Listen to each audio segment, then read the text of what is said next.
Thank you. This is David Gruen in place of Doug Deere, who's absent today, calling to order the meeting of the Forsyth County Finance Committee on Wednesday, October 14th at 2:01.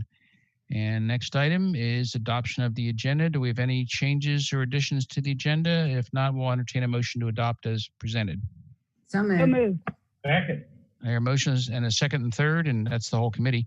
All in favor, signify by saying aye. Aye. Aye. The hand, aye, and that passes 4-0. With that, we do have minutes from the meeting of September 24th, adoption of the minutes. And in the minutes, we were careful to put all of the recommendations and motions that were made and approved by the committee for the proposed budget for the full board, which has been now presented to the full board as of yesterday and for the public. With that, we'll take a motion for adoption of the minutes when you're ready. So moved. Second. Motion from Commissioner Cooper, second from Commissioner Brown. All in favor signify by saying aye. And Aye. leaving, aye. That passes 4-0. Moving on to the items that were on the agenda. There was no comments or anything to add that Doug Deere had given to me for the meeting. So if I may, I'll just move to a short economic update on item 4B, and that's what we'll do. We've of course transmitted the proposed budget to the full board, and that's on its way for the required public hearing and eventual adoption of the budget for next year. As of the final meeting for that should be November 19th. A couple of economic updates as we've been doing all along on the Taft collections. We just got that report for the month of September, and still down a little bit, but pretty close to where we expect it to be. It was just under $1.5 million for the month, or down compared to September of 2019 by 3.38%, but that's pretty close. And on the current track, if this keeps up for the remaining 3 months, we will still well exceed both this year's budget for Taft, and we kept the same low budget for next year, and we have a lot of room there. We'll well exceed that budget too, even if recession takes hold into next year. So high level of confidence in that, and our sales tax that we're well budgeted for next year without too much danger of not making it. With that, something interesting to share on the sales tax. I don't know if you would have heard of this or not, but the state was auditing, apparently it was a large, I think, online company going back several years, and had achieved a large multi-million dollar settlement that they had taken in. It happened a little while ago, but the state initially had taken into their accounts, but had not distributed it. And so they decided they should distribute the share to all the local governments across the state. And this was a large amount. So if I were just to give you straight up our August collections, let me see if I can get that on my screen here, but I can go by memory. Anyway, for the month of August, we were up 44% from the same month in the prior year on both our lost and lost collection. Well, that's because even if you allowed, and they didn't separate the amounts, so we don't know what the actual growth would have been, but even if you allowed for what the growth we've been experiencing through this year for lost and splost, that still comes down to we got well over $1 million more for both of those areas. For the general fund lost and for splost, we got more than $1 million in that we expected. So wow. Again, yeah, that's fantastic. That's quite a settlement. Matt, historic school. Yeah. Do I hear a motion? No. I think there'll be a lineup. There's still a line at the money window, so that'll help the money window before it closes. But that's very, very helpful too. Other than that, there is one other thing I can just, by way of confirmation, because I don't think I had a chance to make it clear last meeting, but where we landed with the funding for social services, if I may, and then if we have no other questions, that's all I have.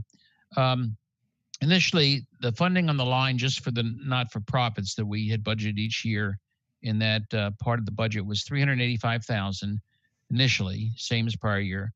You may recall earlier in the process, we cut that by $35,000, knowing we wouldn't need that with these contracts for services, which brought us to $350,000. Now, the adjustment I finally made was within those dollars was split funding, if you will. There was funding for the placement agencies the Juvenile Court uses for Jesse's House and the Boys Lodge, and for the services from SAFT. And some of that funding was in Juvenile Court, some was over here in social services. So after watching their experience and their actual billings for the 2 years now, I went ahead, moved over 150,000 of what we had set aside in this pool of money over here over to juvenile court in the budget. So no change overall to the general fund. So all the funding for those three organizations is now in juvenile court. And what that brought us down to was $200,000 left in the social services line, if you will, remaining for those four other organizations that up to this point, the board has continued to fund, and that'll come back, those agreements back before the board again.